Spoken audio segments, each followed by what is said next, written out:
자, 혹시 또 뭐 오늘 했던 저기 11장 관련해서 혹시 질문 있으시면 주시고, 자, 12장 넘어가도록 하겠습니다.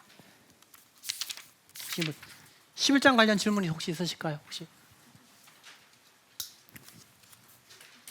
그럼 이제 12장 넘어가 될까요?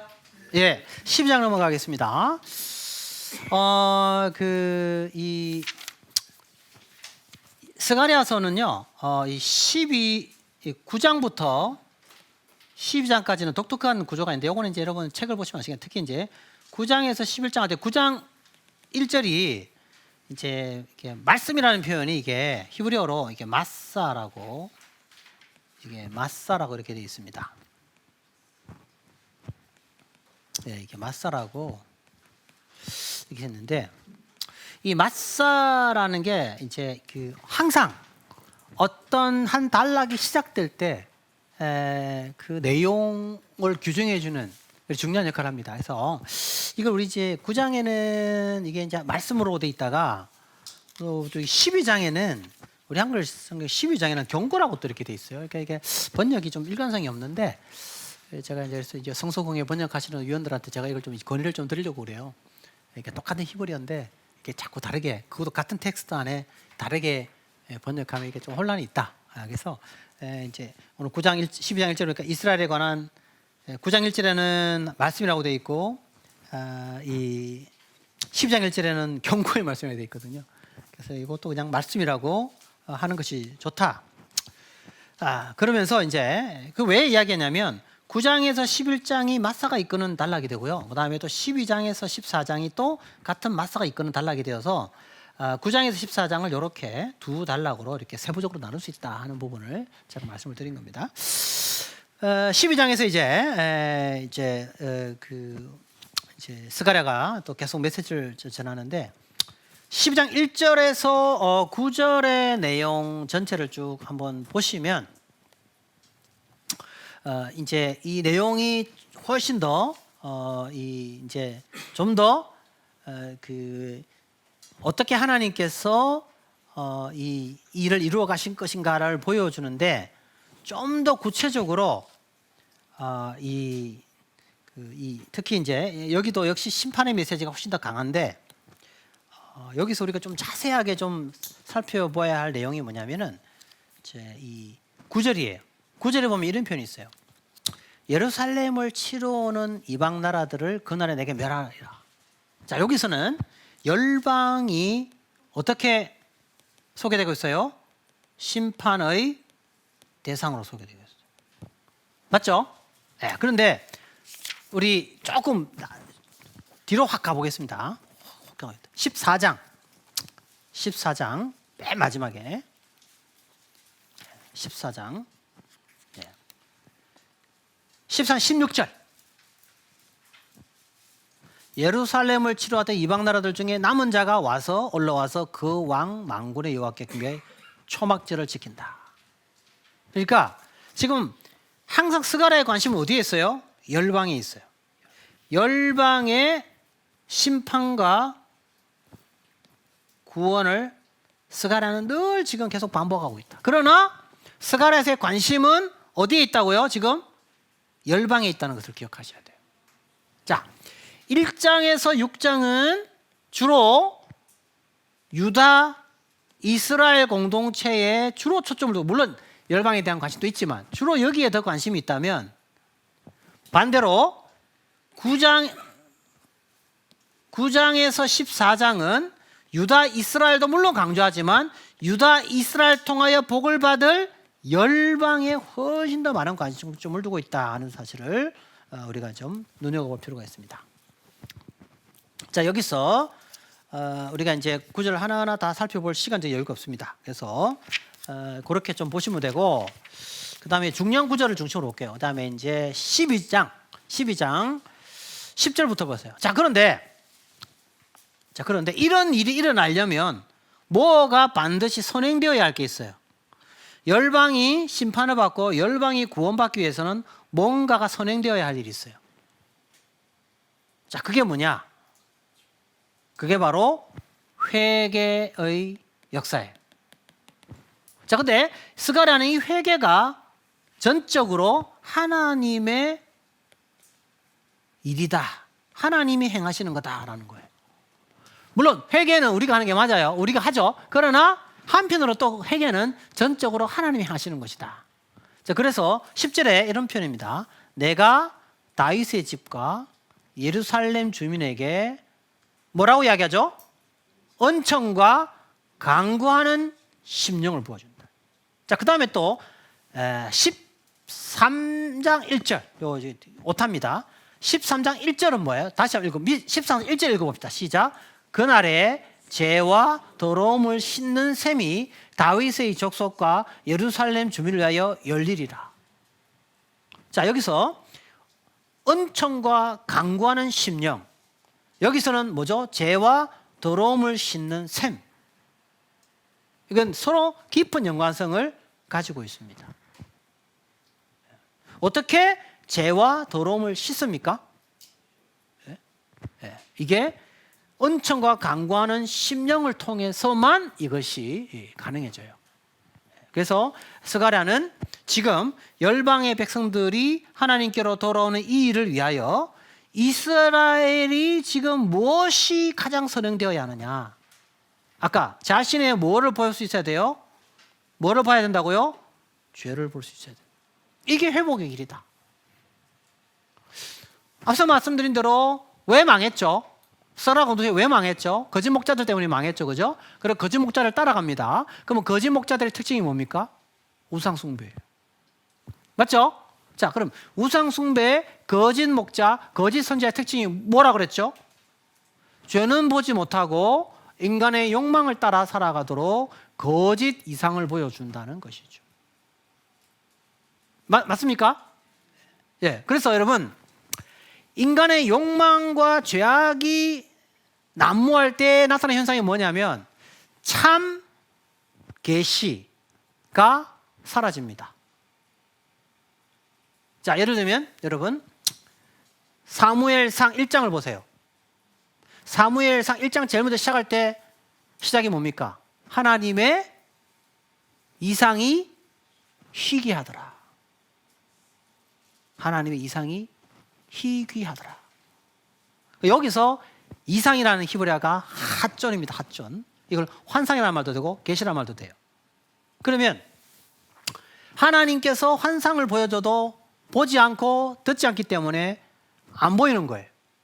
근데 이 환상이, 이상이 누구에게만 보여집니까? 사무엘에게만. 그래서 여기에 듣는다라는 거하고 본다라는 것을 같이 사용합니다. 이게 뭐냐면 하나님의 계시 환상을 보는 사람은 또 뭘 한다는 거예요? 하나님의 뭘 본다는 거예요? 하나님의 뭘 음성을 듣는 거죠. 자, 그러면 예레미야 시대에는 거짓 메시지를 들으니 뭐를 못 보는 겁니까? 하나님의 이상을 못 보는 거죠. 그러면 하나님의 이상을 보는 사람은 어떤 사람일까요? 내가 하나님 이상을 봤다. 자, 그래서 이사야서 6장을 보십시오. 하나님을 봤어요. 하나님의 비전을 봤어요. 그죠? 하나님의 비전을 보니까 어떻게 됩니까? 내가 하나님을 봤다. 그건 뭐라 의미해요? 내가 진짜 어떤 존재인가를 보는 거예요. 하나님을 보는 것은. 하나님을 딱 보니까 뭐가 보이는 겁니까? 나의 부정한 입술이 보이는 거예요. 왜 여기 입술을 이야기할까요? 여기서 뭐가 나가요? 말씀이 나가거든. 그래서 나중에 뭐죠? 누가 나를 위하여 갈고 하니까 뭐라죠? 나를 보내소서. 자, 그러면 사무엘 시대에 선지자, 제사장, 탁월한 리더는 누굽니까? 엘리죠. 근데 엘리는 어떤 자예요? 보지도 못하고 듣지도 못하는 거예요. 근데 어린 사무엘이 듣고 보는 거죠. 자, 예레미야 시대에 거짓 선지자들이 하나님을 봤다 그러고 다 거짓을 이야기해요. 근데 하나님을 보고 듣는 사람은 누굽니까? 예레미야죠. 자, 이사야 시대에 다 타락하고 다 부패했어요. 근데 하나님을 보고 하나님을 만난 사람은 누굽니까? 이사야예요. 그래서 이사야가 누구예요? 남은 자예요. 예레미야 시대에 남은 자는 누구예요? 예레미야. 엘리 제사장 시대에 남은 자는 누구예요? 사무엘이에요. 자, 그래서 지금 그러면 보세요. 하나님을 보고 하나님을 만났다. 제가 말했죠. 거짓 이상에 휩쓸린 사람들은 뭐만 보입니까? 다른 사람만 보입니다. 다른 사람들이 잘못한 것만 보입니다. 그래서 다른 사람의 죄만 봅니다. 첫째, 특징이 다른 사람만 보여요. 둘째, 아까 말했죠. 첫 번째는 뭐죠? 자기 욕망이죠. 두 번째는 뭐죠? 다른 사람만 보이고 나는 보이지 않아요. 그래서 여러분 이제 이 거짓 선지자의 특징이 뭐냐 하면 어떠냐? 문제가 생기면 거짓 선지자의 특징이 뭐죠? 책임 전가를 합니다. 다 이것은 누구 때문이에요? 너 때문이다. 어느 누구도 내가 잘못해서 그렇다라고는 아무도 말해요. 이게 뭐예요? 거짓 선지자의 전형적 특징이에요. 그게 예레미야 읽어보면 나옵니다. 네. 책임 전가. 모든 책임을 다 저쪽으로 전가시킵니다. 옛날에 제가 열심히 기도할 때였어요. 이제 막 기도는 열심히 기도하면서 뭐 이렇게 뭐 은사를 많이 받으신 분이 계셔요. 그래가지고 이제 이렇게 이제 인사하고 그러는데 뭐 이렇게 한다 그렇게 이야기해요. 그래서 근데 또 아는 또 권사님 기도 많이 하시는 분이 계셔요. 그래서 그분한테 저분이 이렇게 이야기하는데 어딘가 저분이 틀렸대. 그럼 이분한테 물었어요. 그건 이분이 또 틀렸대. 그러면 이분들의 특징이 뭐냐? 자기는 절대로 뭐 할 수 없다는 거예요. 틀릴 수 없다는 거죠. 왜? 하나님이 나에게 말씀해 주셨는데 어떻게 틀릴 수 있냐는 거죠. 근데 이 사람도 하나님 받았대요. 그러니까 우리가 진짜 무서운 게요. 하나님한테 받았다 그러면 더 이상 이제는 토를 달 수가 없어요. 하나님이 그렇다는데 뭘 이야기를 해요? 안 그래요? 근데 재밌는 건 뭐예요? 다 하나님한테 받았대요. 근데 달라, 내용이. 그럼 어떻게 해야 됩니까? 제가 뭐라고 결론 내냐? 둘 다 가짜다. 다 가짜라는 거예요. 왜? 인간은 언제나 온전할 수 없는 거예요. 그렇잖아요. 어떻게 우리 인간이 완벽할 수 있습니까? 그러니까 제가 우리 칼빈의 개혁주의를 좋아하는 이유가 뭐냐면 인간의 전적 타락, 부패. 그래서 제가 칼빈주의를 좋아합니다. 어떻게 우리 인간이 완벽할 수 있나요? 하나님의 말씀을 받는다고 해서 어떻게 다 100% 자기가 완벽하게 다 받아요? 안 믿습니다. 그래서 저는 그런 이야기 하면 맞추기 하겠죠. 악한 영이 역사해가지고 막 맞추겠죠. 근데 그 사람이 완벽할까요? 나중에는 그 사람도 막 이상한 영에 막 혼란에 빠지면, 그래서 여러분 이 이사야에 보면요, 악한 영의 특징 가운데 하나가 뭐냐면 이게 혼돈. 우상 숭배의 결과가 뭐냐? 혼돈이에요. 혼돈. 무질서. 그러니까요. 그러면 이제 제가 지금 뭘 이야기하냐면, 그러면 이 사람이 정말 참 선지자다, 정말 남은 자다, 어떻게 알 수 있을까요, 여러분? 어떻게 알아요? 다른 사람의 죄, 물론 우리가 이게 잘못됐다 그러면 우리가 선포할 수 있겠죠, 그죠? 이야기할 수 있어요. 그건 하나님의 말씀이 잘못됐으니까. 자, 그러나 내가 그것이 잘못되었다고 선포하면서도 그렇게 선포하는 나는 여전히 하나님 앞에서 그 사람들만큼이나 부패하고 악한 존재임을 날마다 자각하는 거예요. 근데 순간적으로 탁 어떻게 해요? 잊어버려요. 어떻게? 나는 쟤보다 나은 존재라고. 사탄이 그렇게 우리를 계속 속여요. 그래서 제가 뭐 어느 교회라고 말씀드리지 않고요. 제가 이제 어느 교회에 있을 때 이 교회 이전 문제 때문에 교회가 완전히 확 나눠져 버렸어요. 그런데요, 이 양쪽에 있는 분들이 대표 기도를 하면 상대방이 사탄이에요.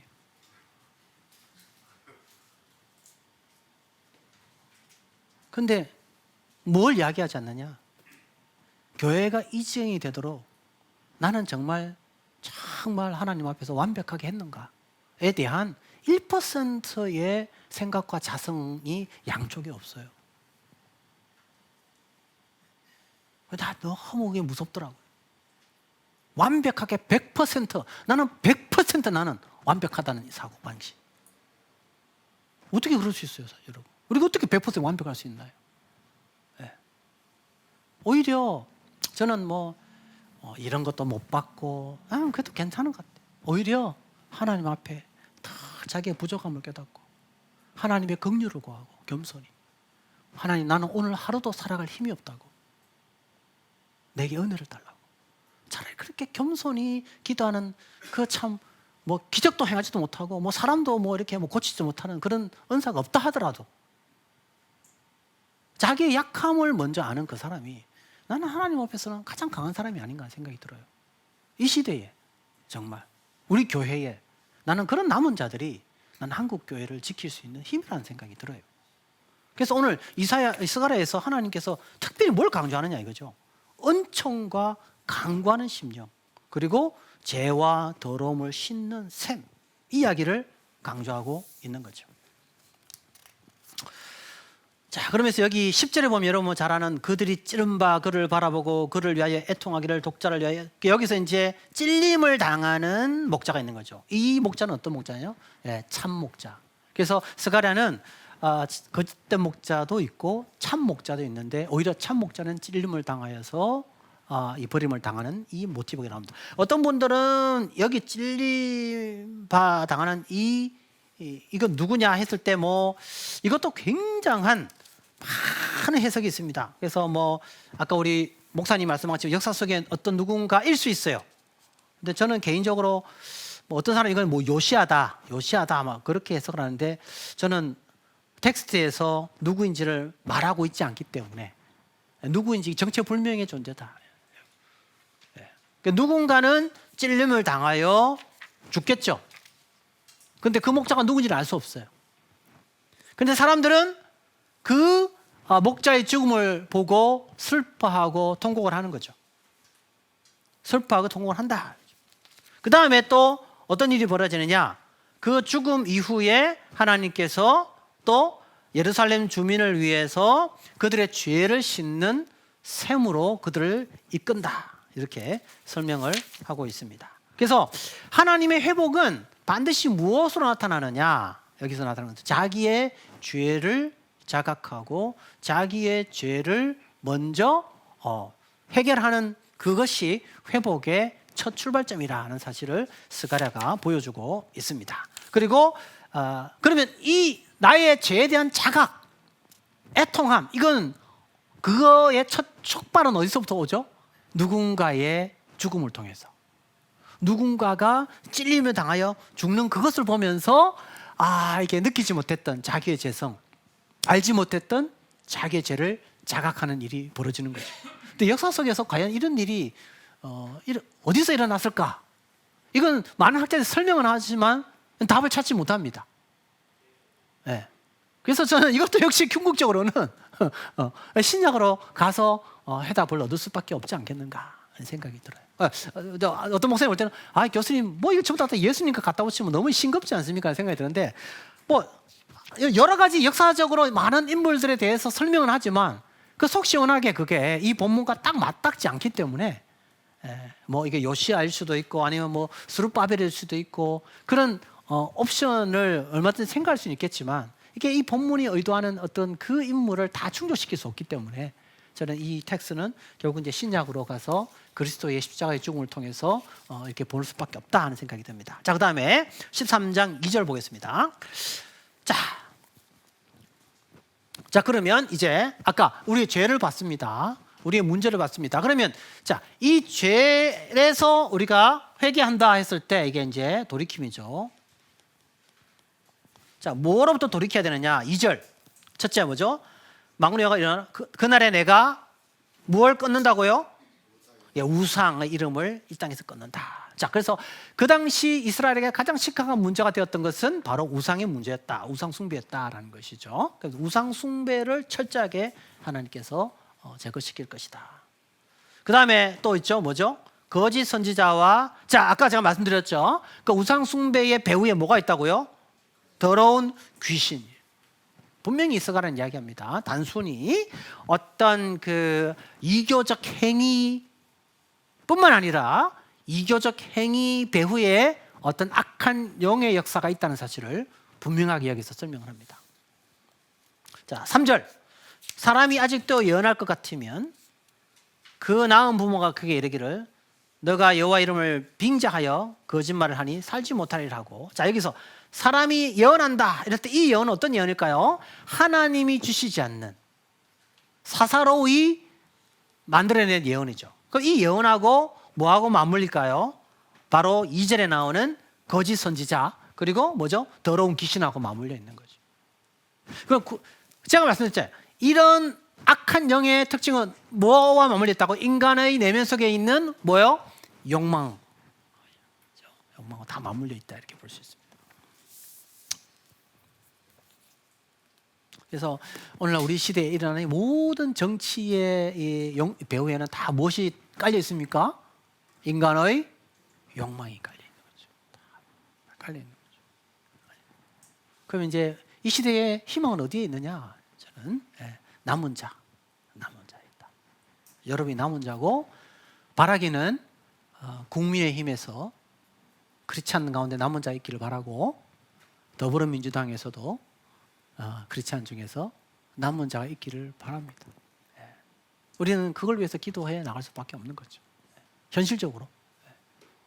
자, 그 다음에 여기 보면 이제 4절에 보면 그날에 선지자들이 예언할 때에 그 환상을 갖기 부끄러워할 것이며 사람이 속이려고 털옷도 입지 않. 자, 이건 지금 뭘 이야기할까요? 이 선지자들이 다 거짓 선지자들이라는 것을 사실을 이렇게 밝히는데요. 그들의 환상이 다 거짓임을 다 하나님이 밝히고 그 다음에 또 이 사람들은 자기가 참 선지자라는 것을 나타내기 위해서 뭘 입었다는 거죠? 털옷을 입었다는 거죠. 그러니까 털옷하면 어떤 사람이 생각납니까? 엘리야가 생각나죠. 그래서 마치 엘리야와 같은 권위를 가진 선지자라는 사실을 나타내기 위해서 털옷도 입었다는 거죠. 그것이 얼마나 헛되라는 것인가를 하나님께서 다 부끄럽게 만들 것이고 5절에 보면 나는 선지자가 아니요 나는 농부가 아니다. 내가 어려서부터 사람의 종이 되었노라. 요 말을 사실은 누가 하냐면 아모스 선지자가 합니다. 근데 아모스 선지자가 이런 이야기 하는 거는 이런 이야기예요. 나는 선지자가 아니고 선지자 아들도 아니라 나는 목자요 뽕나무를 재배하는 자다. 이 말은 내가 전통적인 선지자 출신은 아니다라는 이야기예요. 선지자가 아니라는 말은. 그럼에도 불구하고 하나님은 나에게 이 선지자의 사명을 주셨다. 사실은 나는 선지자가 아니고 선지자 아들도 아니라는 말은 자기의 선지자적 어떤 존재 자체를 부정하는 게 아니라 출신을 이야기하는 거예요.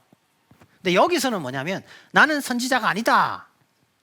나는 농부다라는 말은 뭡니까? 이제 더 이상 이제 선지자로서의 역할을 할 수 없다는 이야기를 하고 있어요. 왜? 지금까지 거짓 선지자 역할을 했기 때문에 이제는 선지자로서의 어떤 그런 기능, 역할이 여기서 중단된다는 이야기를 하고 있습니다. 그래서 이거는 아모스 선지자가 이야기한 거와는 맥락이 다르다는 것을 말씀드려요. 네. 그리고 6절에 어떤 사람이 그에게 묻기를 내 두 팔 사이에 있는 상처는 어찌 됨이냐 하면 대답하기를 이는 나의 친구의 집에서 받은 상처라. 이 말도 뭐예요? 이 사람들이 선지자로서 했던 일이 뭐냐? 여러분 그 엘리야가 저기 이제 갈멜산에서 그죠? 그 이 바알 선지자로 싸울 때 불러서 임하는 신이 참 신이다 그렇게 하잖아요. 사실 이거는 여러분 잘 알다시피 이 바알 선지자에게는 가장 유리한 거예요. 맞죠? 왜요? 아니 여러분 이 바알 선지자가 어떤 신이냐면 여러분 저기 이게 뭐 루브르 박물관이라든지 저기 고대공동 박물관 가면은 바알 선지자는 손에 뭐를 쥐고 있냐면 번개를 쥐고 있습니다. 그래서 원래 바알은 번개의 신이에요. 그러니까 번개를 치면 뭐가 내립니까? 비가 내리잖아요. 그래서 원래 바알 선지자는 불을 내려주는 신이에요. 그런데 내기가 뭡니까? 뭘 내려주는 신이에요? 불을 내려주는 신이니까 누가 더 유리한 겁니까? 바알 선지자를 볼 때는 이건 뭐예요? 자기한테 가장 유리한 조건이에요. 싸움에. 우리 신이 불 내려주는 신인데 조건 딱 내보니까 오케이. 그리고 어디서 하자고 그랬어요? 갈멜산에서. 이 갈멜산이 어떤 신이에요? 바알을 섬기던 곳 아닙니까? 그러면 전투할 때 어디서? 홈그라운드. 엘리야로 따지면 이거 원정 경기예요. 원정 경기고 자기들이 주신이 불 내리는 신이에요. 그러니까 바알 선지자들이 딱 그렇게 엘리야가 이야기하니까 오케이. 당신의 조건을 무조건 받는 거죠. 예. 자, 그런데 여러분 여기 보면 불을 내려주는데 옵니까? 안 오죠. 그러니까 얘네들이 뭘 하죠? 칼로 상처를. 왜 상처를 내죠? 이거를 통해서 그들이 믿고 있는 신들이 더 자기들의 요구를 들어줄 것이라는 것을 이러한 형태를 통해서 한 거예요. 그러니까 지금 이 사람들이 막 이렇게 했다는 것은 뭘 의미하냐면 그만큼 어디에 매몰되어 있었다는 거죠? 우상 숭배에 깊이 매몰되어 있다는 것을 보여주는 겁니다. 이제 더 이상 이제 어떻게 해요? 그런 우상 숭배의 시대가 끝날 것을 지금 스가랴 선지자는 이야기하고 더 이상 그 우상 숭배가 이스라엘의 공동체를 무너뜨리게 할 수 없다라는 메시지를 여기서 설명하고 있고 그래서 하나님께서 단호하게 그것을 쳐낼 것이다. 그렇게 설명하고 있습니다. 자, 그 다음에 우리 넘어가서 이제 빨리빨리 넘어가겠습니다. 우리 13장 7절 9절 그죠? 네. 자, 그 다음에 이제 이 메시지는 어디로 가느냐? 어디로 갑니까? 이제 거짓 목자의 심판.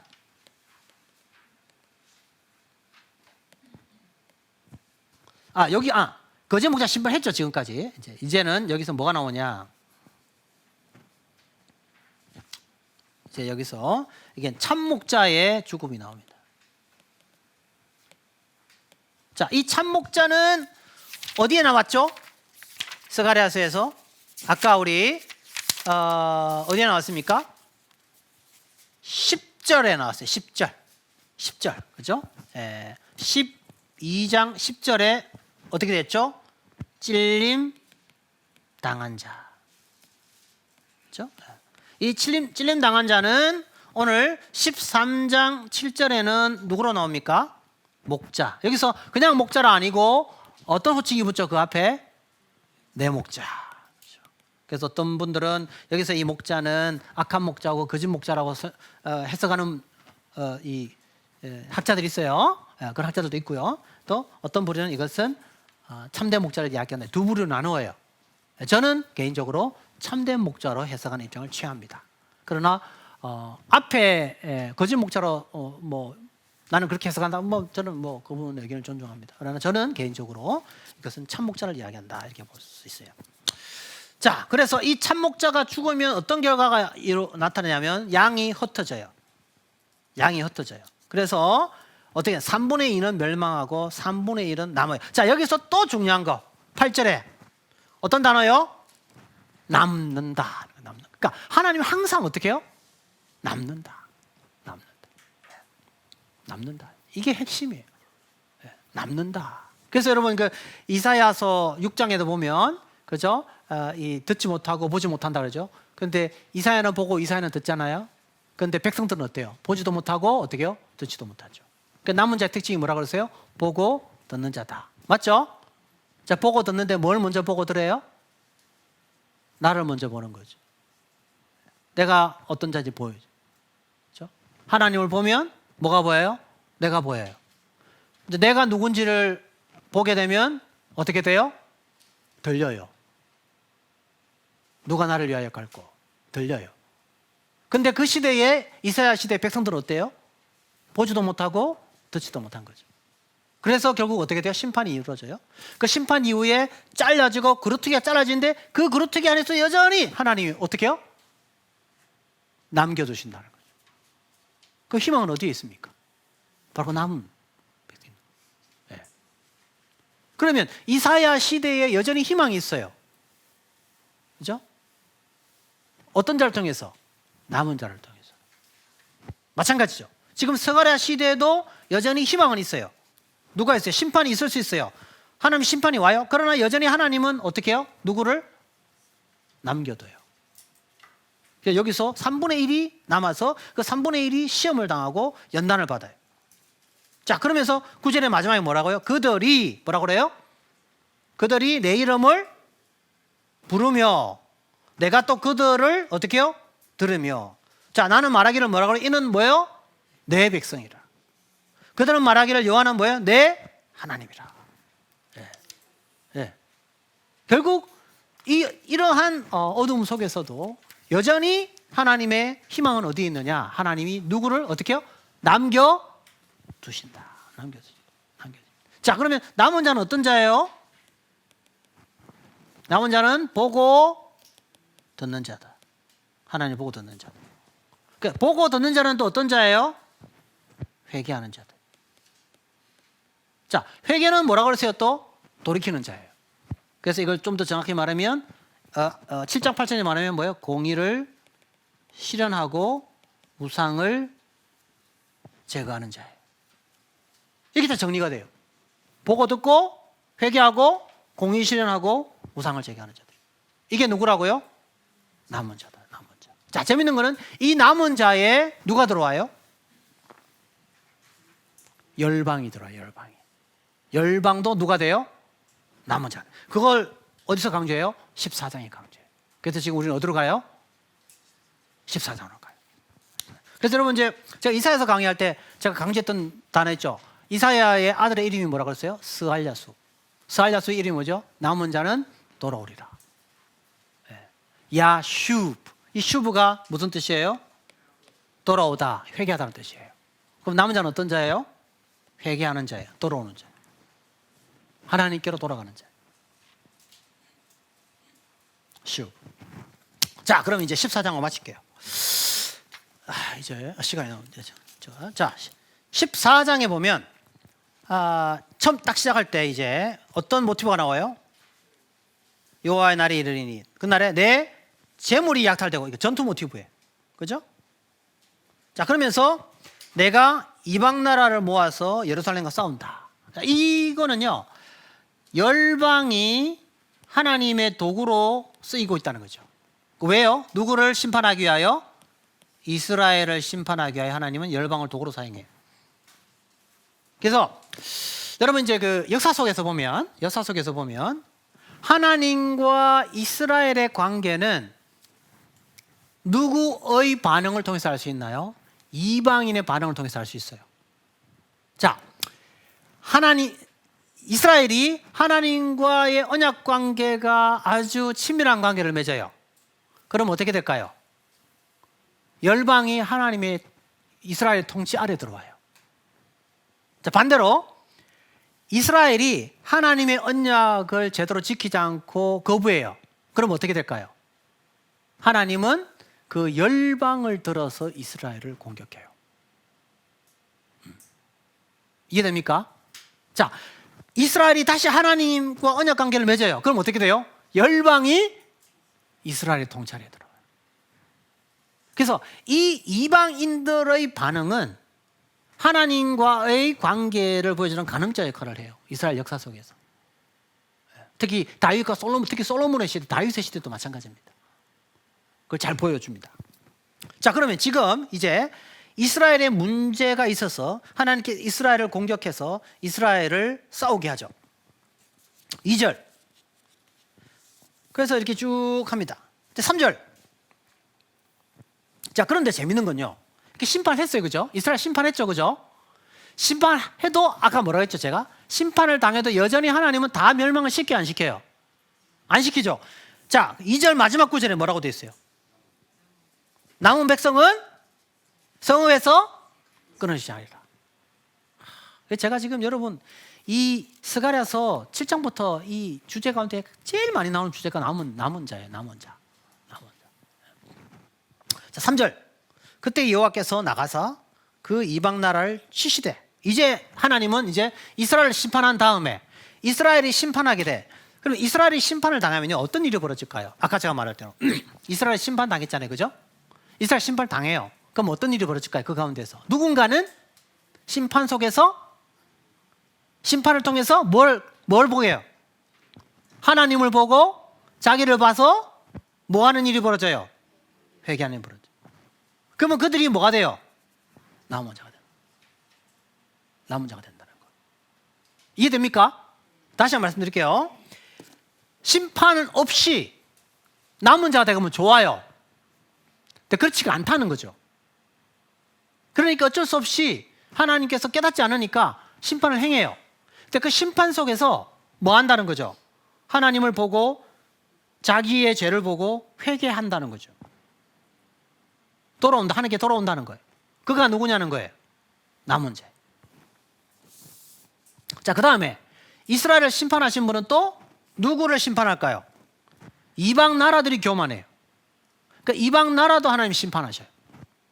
자, 그럼 이방 나라를 심판할 때 이방인 중에서 또 자기의 죄를 보고 뭐 하는 자가 있을까요? 돌아오는 자가 있다는 거죠.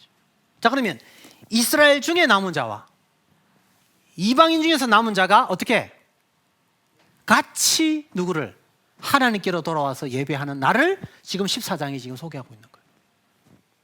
이해됩니까? 네, 자, 그러면 보겠습니다. 자, 그러면 4절 볼게요. 자, 그날에 그죠? 예루살렘 동쪽 감난산에서 지금 감난산을 이렇게 쭉 이야기하면서 이게 동서로 이 동서로 이렇게 갈라진다 이게 그죠? 남북이 이렇게 쫙 갈라지는 거죠. 예. 그러면서 이제 뭐 하나님께서 뭐 그들과 함께 하시고 뭐 이렇게 쭉 이야기하면서 이제 좀 우리 6절 보겠습니다. 그날에 빛이 없겠고 광명한 것들이 떠나. 이게 참 중요한 표현이에요. 여러분, 빛이 없고 광명한 것들이 떠날 것이다. 이게 무슨 말이냐면 빛이 없다는 말은 이게 그 더 이야기하면 낮도 아니요 밤도 아니라 이런 표현을 써요. 이게 뭘 의미하냐면 여러분, 우리가 창조할 때 하나님이 창조를 행하실 때 하나님이 빛이 있으라고 빛이 있었죠. 그 다음에 뭐야? 낮과 밤이 생기고 해와 달이 쭉 생기잖아요. 그러면 지금 이거는 하나님의 회복은 새로운 창조예요. 그러니까 이전에 했던 그런 창조와 전혀 다른 창조. 여기 뭐예요? 낮도 없고 밤도 없는 거예요. 그럼 뭐죠? 하나님만 빛으로 있는 시대가 도래할 것이다 하는 거예요. 요게 여러분 나중에 어디 나오냐면요. 그 이사야서 60장 한번 보세요. 이사야 60장. 이사야 60장. 이사야 우리 성경 여기 책 있는 사람은 안 찾아도 됩니다. 이사야 60장 19절에서 20절. 그죠? 예. 이거 중요한 구절이니까 요 새로운 창조의 특징이 뭐냐 이거죠. 자, 누가 한번 읽어 주세요.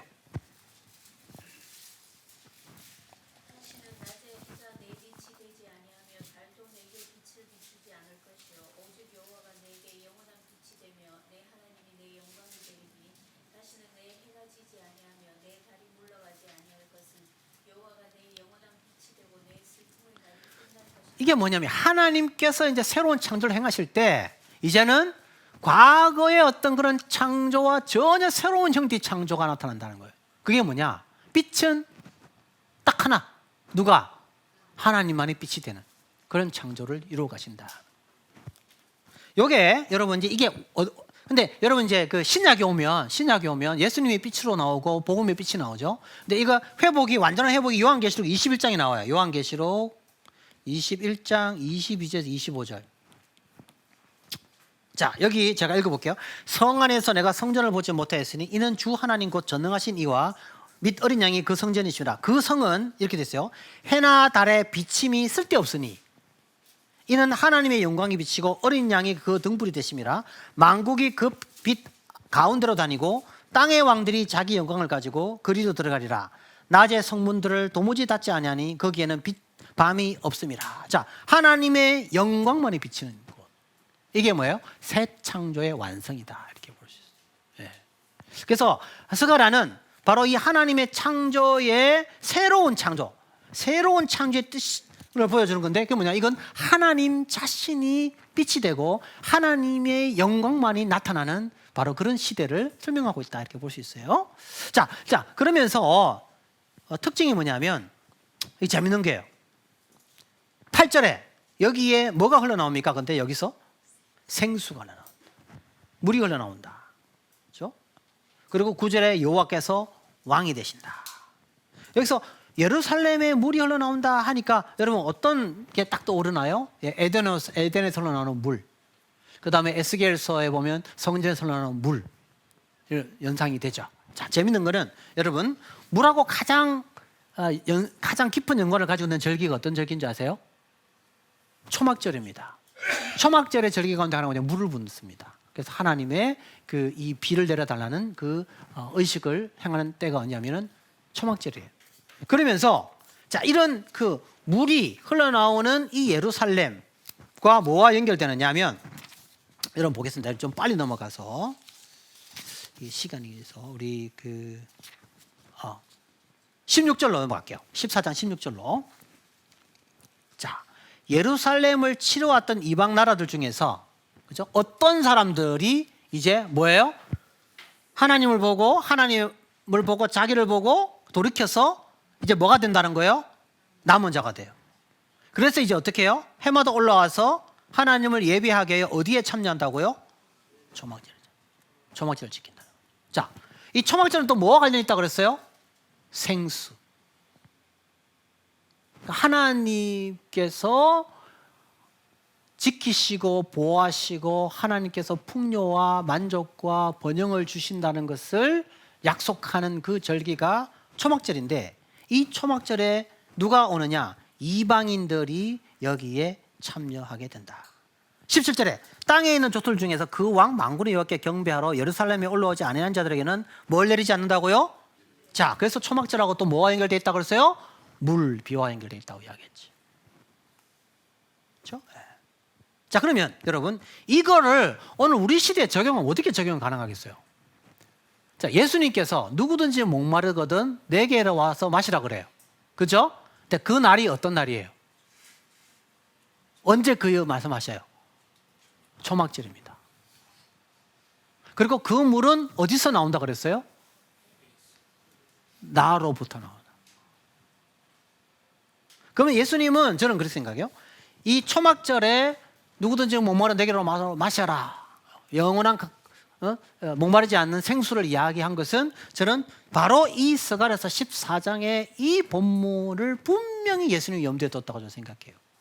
그러면 영원히 목마르지 않는 진정한 우리의 삶의 만족을 가져주는 것은 세상 사람들이 추구하는 권력과 돈과 부와 이게 아니라 그리스도께서 우리에게 주시는 성령님을 통해서 진정한 참된 만족을 주신다라고 우리는 적용할 수 있다고 봅니다. 그리고 이 초막절, 예수님이 초대하는 초막절에는 누가 다 참여할 수 있는 거예요? 모든 사람들이 다 참여.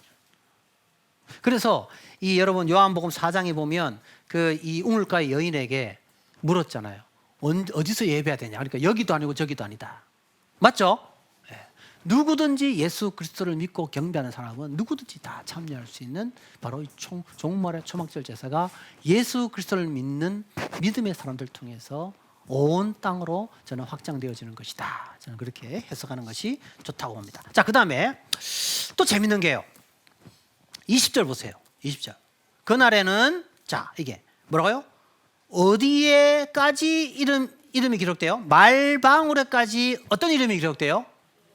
여호와께 성결. 자, 여러분 여호와께 성결이라는 이 글귀는 어디에만 기록됩니까? 구약시대에는 제사장의 관에만 기록이 돼요. 왜요? 가장 거룩한 자는 제사장이기 때문에 그렇습니다. 자, 그런데 이 여호와께 성결이라는 이게 어디에 기록된다고요? 말의 방울에. 근데 여러분 구약에서 말은 어떤 짐승으로 규정이 됩니까? 부정한 짐승이. 부정한 짐승이라고. 근데 부정한 짐승에게까지 여호와께 성결이라는 이 문구가 기록이 된다는 것은 뭘 의미합니까? 이제 구약 시대에 부정하다고 여겨졌던 그런 사람들도 다 이제는 어떻게 해요? 거룩한 자로 다 인정받는 시대가 도래할 것이다. 언제? 초막절에 물이 솟아날 때. 이걸 어떻게 해석할 겁니까? 이거는요, 신약의 그리스도의 사건은 아니고는 설명할 수 없습니다. 이건.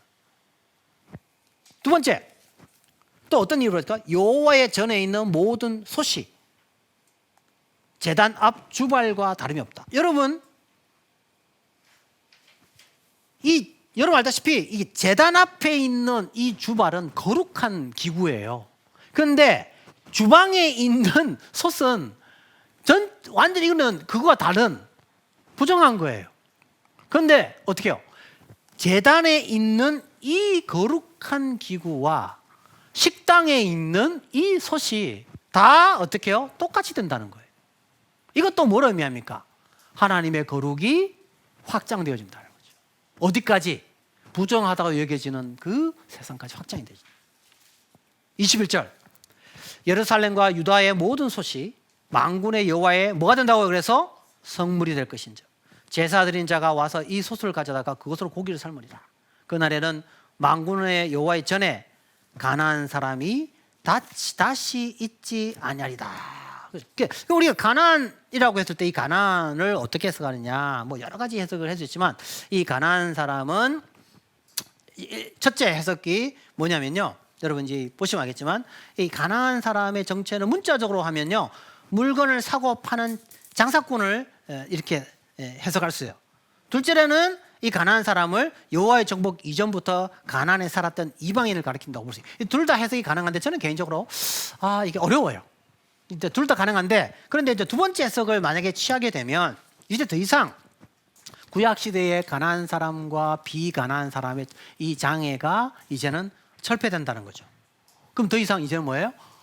거룩한 백성, 뭐 선민 이런 개념이 없고 이제는 이 열방의 백성이라도 이 초막절에 참여해서 예배 드린 자는 누구나 다 이제는 뭐예요? 하나님의 언약의 백성으로 인정받게 된다는 것을 이 본문이 보여주는 것이다 라고 저는 봅니다. 결국 오늘 우리 시대의 사명은 어디에 있는가? 하나님 왜 우리를 언약의 백성으로 불러주었는가? 그것은 우리를 통해서 복을 받아야 할 누군가가 있기 때문이다. 그래서 우리가 우리를 통하여 복을 받아야 할 오늘 이 시대에 지금 하나님은 예배 놓으신 자들이 있다고 봐요. 믿지 않는 자들이겠죠. 근데 그들이 우리를 통해서 분명히 복을 받을 것이다. 여기서 말한 복은 뭡니까? 하나님을 보고 나를 보고 그래서 하나님께로 돌아가고 그래야 해서 이 시대에 공의를 실현하고 우상을 버리고 하나님께 영광을 돌려야 할 누군가가 분명히 있을 것이다. 그래서 그들을 하나님이 부르시기 위하여 나를 부르셨고 우리가 이런 남은 자로서 사명을 감당할 때 하나님이 예비하신 남은 자들이 또 우리를 통하여 하나님을 만나는 일들이 일어날 것이라고 믿습니다. 저는 여기에 우리가 소망이 있다고 생각을 합니다. 오늘 여기까지 강의하겠습니다. 예, 질문 있으면 받고 우리 원장님께서 마무리해 주시면 감사하겠습니다.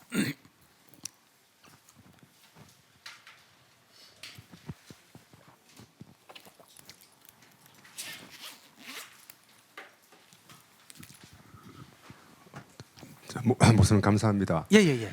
그 스가랴 말씀을 저도 사실 어려워서 많이 못 보다가 오늘 굉장히 너무 이렇게 쉽게 잘 풀어주셔서 감사드리고 제게 온 확신은 결국 그 택한 백성의 개념이 이제 우리 모든 우리 뭐 한국에 살아가는 우리들에게도 동일하게 적용되었다는 게 참 감사한 일인데요. 이제 문제는 그런 선민 사상으로 아직도 그 믿음을 유지하고 있는 이제 이스라엘과 같은 유대인들 같은 경우에는 오늘 들었던 이 스가랴의 말씀을 해석을 듣고 인정한다면은 그들이 갖고 있던 그런 선민 사상이나 또 그런 또 시오니즘과 같은 걸로 인해서 생기는 전쟁과 이런 것들을 향하지 않을 것 같은데도 불구하고 왜 그런 해석을 따르지 않을까 하는 의구심이 좀 생겼습니다. 목사님 어떻게 생각하시는지? 네, 뭐 저도 이제 그게 큰 고민이고요. 제가 목사님 좋은 말씀을 주셨고요. 참 그래서 이제 결국 이제 이게 해석의 선택인 것 같아요.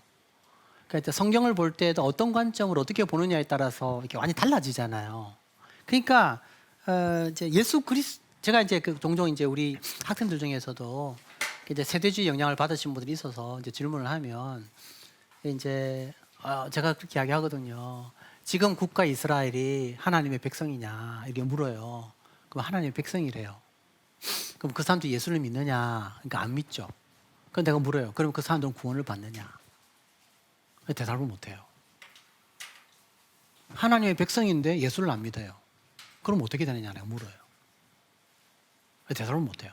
근데 우리는 예수 그리스도 외에는 길이 없다고 우리가 이야기하지 않냐?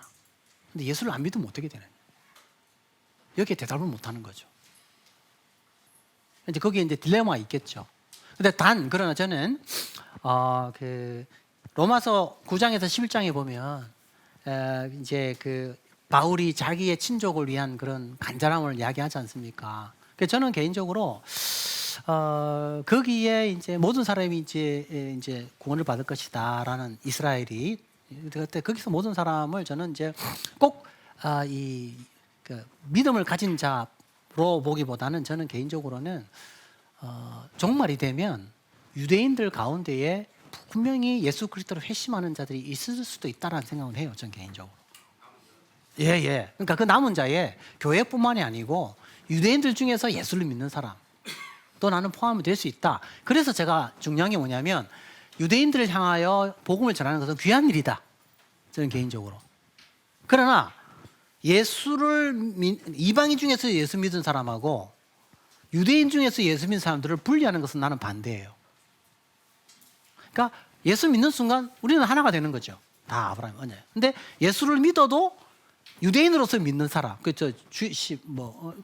크리스찬이라고 하잖아요. 그 너무 그렇게 나는 이분화시키지 말고 예수 믿으면 다 우리는 믿음의 한 형제자매다.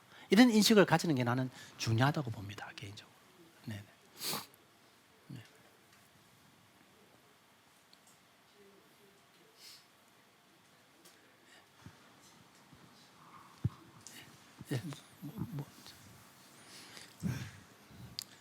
우상 이야기가 나오고 하는 게 생각이 나는 게 요즘 이 우리나라 정치 돌아가는 거 보면 이게 이데올로기나 진영 논리가 우상인 것 같습니다. 근데 이제 저는 이제 원장님께 이제 참 우려스러운 게 요즘 이 시대에 옛날에 이제 그게 있었어요. 그 타진요라고 혹시 아세요? 타블로에게 진실을 요구합니다라는 블로그 생겼어요. 그 타블로가 스탠퍼드 대학을 나왔는데 그 거짓말이라는 거예요. 그래서 이제 타블로가 이제 자기 이렇게 학위증도 보여주겠는데 그 다 사기라는 거죠. 그 심지어 이제 그 할 수 없어가지고 그 이 경찰에 가서 객관적인 이 졸업장하고 성적 증명서를 떼가지고 보여줬어요. 안 믿는 거예요. 할 수 없어서 그거를 걸어가지고 이제 이 재판을 받았어요. 그러니까 이제 우리 시대가 참 나는 이게 좀 위험한 것 같아요. 이제는 너무 내가 원하는 것만 이렇게 따라가는 시대. 그러니까 비록 내가 생각했던 건 좀 다르더라도 길을 열고 듣고 내가 동의는 하지 않더라도 서로 존중해 줄 수 있어야 되는데 내가 생각을 하고 다르면 무조건 틀렸다고 생각해 버리니까 이 시대가 너무 나는 참 무서운 시대로 되고 있는 것은 아닌가 하는 그런 생각도 듭니다. 개인적으로. 아까 말씀하신 것처럼 우리가 틀릴 수 있다는 생각이 사실 틀릴 수 있죠. 그렇죠. 우리 생각이 뭐 얼마나 그쪽에 전문가라고 다 맞겠습니까? 틀릴 수 있는데 틀릴 수 있다는 전제가 거의 없는 것 같아서. 맞습니다. 근데 만약에 이제 각 진영 따라서 그렇게 되고 나면 어떻게 될 건지. 저는 뭐 그 진영 논리대로 되고 나면 막 그 천국이 도래할 것처럼 그렇게 생각하는지 그게 저는 쳐다보고 있으면 좀 안쓰럽죠. 그래서 저기 우리 원장님께 말씀드렸지만, 그러니까 저는 이제 대화하면서 너무 자기 확신에 100% 만족해서 대화하는 분들은 나는 조금 거리를 둡니다. 예. 저는 제 주변에 진보적인 분도 있고 보수적인 분들이 다 있어요. 근데 너무 극단적인 분들이 있어요. 100% 확인하는. 저는 그런 분들하고는 가급적이면 대화하지 않습니다. 그러나 내가 이런 주장을 하지만 그러나 내 당신의 입장을 존중하겠다. 그런 분 되는데 제가 목회하면서 너무 양극단에 있는 권사님들하고 있으면서 너무 힘들었어요. 한 분은 이제 소위 말하는 우리가 말하는 이제 전 땡땡 하는 그분 가서 이제 집회하는 거예요. 또 한 분은 그때 당시 이제 조 뭐 이분을 예수로 생각해요. 십자가 달려 희생 당하신 분으로. 그러니까 이런 양극단을 놓고 내가 참 힘들더라고요. 근데 이런 분들의 특징이 뭐냐면 1%도 자기는 틀렸다는 생각을 안 해요. 100% 자기 확신을 가지고 있는 거예요. 저는 그러면은 대화하기가 참 어려운 것 같아요. 그래서 제가 그랬어요. 교회에서 절대로 이제는 정치하게 하지 마라 그랬어요. 왜냐? 다른 사람들 이야기에 들을 준비가 안 돼 있기 때문에. 저는 뭐 조 누구누구, 뭐 이 누구누구, 뭐 윤 누구누구를 얼마든지 이야기할 수 있다고 생각해요. 그러나 나만 다 옳고 너는 다 틀렸다 이렇게 해버리면 이거는 더 이상 우리가 대화가 불가능해지고 교제가 안 되기 때문에, 그래서 저는 그럴 것 같으면 아예 말하지 말라 그래요. 그냥 지금까지 맺었던 이 관계조차도 악화되더라고요. 그래서 이제 하지 말자, 더 이상 하지 말자 그렇게 이야기합니다. 그렇게 교회에서 양쪽의 진영에 있는 사람들이 다 안 했으면 좋겠어요. 네. 그 둘 다 하면서 하고 있으니까 쳐다보는 사람이 이 정말 복음을 들어야 될 이방 민족이 네, 맞습니다. 이방 민족이 저걸 보면서 저거 바람직해서 나 저렇게 살고 싶다 그런 생각할까? 그리고 이제 제가 이제 좀 느꼈던 거는 이건 저도 어려운 건데 우리가 이제 가장 단순한 진리가 안 되는 것 같아요. 그게 뭐냐면 죄는 미워하되 사람은 미워하지 말아야 될 거 아닙니까? 그죠? 우리가 교회에서 이 사람이 잘못했어 그러면 우리가 뭐 어떤 징계도 내릴 수 있다고 봐요. 그러나 그거는 그 사람을 위해서가 아니잖아요. 교회의 질서를 세우고 또 그 사람을 위해서잖아요. 네. 맞지 않습니까? 그죠? 근데 우리는 지금 보면 증오의 어떤 그에 완전히 몰입이 되어서 딱 어떤 문제가 나오면 증오가 들어가 있어요. 그래서 저는 개인적으로 우리 한국 교회에 이렇게 너무 말이 안 되는 게 뭐냐면 한국 교회가 가장 존경하는 목사님이 누굽니까? 손양원 목사님이거든요. 그죠? 근데 손양원 목사님 어떤 분입니까? 공산주의자를 자기의 자식으로 받아들인 자예요. 저는 공산주의는 절대로 받아들이지 않습니다. 공산주의는 저는 무조건 잘못됐다고 생각을 해요. 비성경적이에요. 그러나 공산주의자들은 우리가 사랑해야 됩니다. 기도하면서 그 공산주의를 버리고 돌아오도록 기도해야 됩니다. 근데 마찬가지예요. 좀 친일도 마찬가지라 생각합니다. 우리나라에 친일을 행한 사람들의 그 죄는 잘못된 거죠. 분명히 그건 우리가 지적하고 문제를 지적해야 되지만 그 사람에 대한 증오는 다른 거거든요. 근데 우리는 종종 죄를 지적하다가 어디까지 가느냐? 사람을 증오하는 데 갑니다. 근데 이게 한 끗 차이인데 이게 잘 안 돼요. 자, 어느 누구 잘못했죠? 뭐 잘못한 거예요. 그 사람이 깨닫지 못해요. 그럼 그 사람은 잘못한 거예요. 그러면서 어떻게 됩니까? 이제 그 사람을 미워하고 증오합니다. 근데 우리 그 사람이 죄를 지적한 다음에 증오로 가면 안 되고 그 사람이 그 죄를 깨닫게 해달라고 그 영혼을 불쌍히 여기는 마음으로 기도해야 된다는 거죠. 근데 우리가 그러냐 지금? 세상은 그렇게 가지 않아요. 그러면 그런 모습을 누가 보여야 되느냐? 교회가 보여야 되는 거죠. 근데 문제는 뭐냐면 교회가 따라간다는 거죠. 그 증오의 정치에. 오해하지 마십시오. 그 죄를 인정하라는 게 아닙니다. 교회가 분명히 하나님 말씀 위에 잘못된 것은 이게 아니라고 말할 수 있고 해야 됩니다. 단 그러나 그것을 행한 사람에 대한 미움과 증오는 또 다른 문제라는 거예요. 그런데 이 타락한 본성은 그거를 분리하기 잘 안 됩니다. 이건 제가 느꼈던 부분이에요. 혹시 질문? 예. 아이고, 장시간 또 이렇게 멀리 대구까지 강의해 주셔서 감사합니다. 다음에 제가 또 다른 스케줄을 한번 이렇게 조정해 보고 또 되면 다음 기회에 또 강의를 모시도록 하겠습니다. 오늘 장시간 우리 수고하신 우리 장시간 교수님 감사로 박수 드리겠습니다. 감사합니다.